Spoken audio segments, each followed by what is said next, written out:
Welcome back to the Delta Beat, the Delta Collegiate's biweekly newscast. Over 200 people have fallen ill to acute lung disease linked to vaping and flavored e-cigarettes. This outbreak has forced Michigan's governor to take action. Our news editor, Michael Bavarski, has more on this story. Thanks, Maddie. Michael here. I'm here in front of Billy's Tobacco in Midland, a local retailer to get e-cigarettes. Michigan just became the first state to ban flavored e-cigarettes. Governor Gretchen Whitmer issued an executive order recently banning the product for 6 months. The ban isn't in effect yet, but it will go into effect within 30 days. This is for both physical stores like Billy's in Midland, as well as for online retail. Governor Whitmer intends to get legislature to write a ban into law. This ban comes after 215 cases of severe lung disease associated with vaping were reported across 25 states, according to the FDA and CDC. Nevertheless, people everywhere are fired up about the ban, and there are already lawsuits against it. For more information, read R.J. Murphy's full report in print and online at deltacollegiate.com. Reporting from Midland, I'm Mike Bavarski for the Delta Beat. Back to you, Maddie.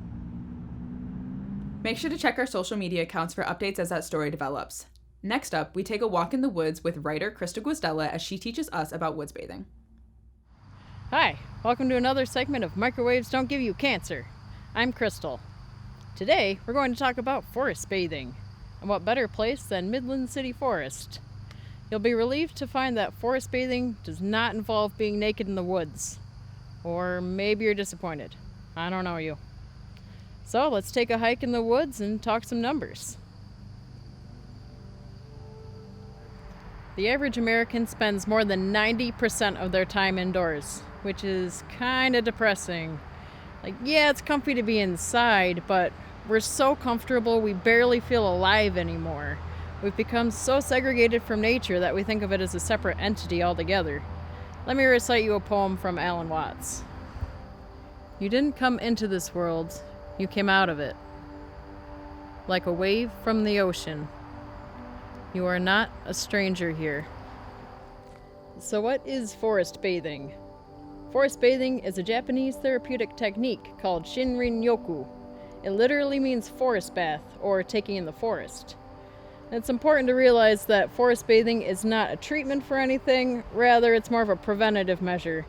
It has effects very similar to meditation, like it'll lower your blood pressure, lower your anxiety, and possibly even lower risk of chronic diseases like cancer or heart disease. There's actually a lot of research investigating this.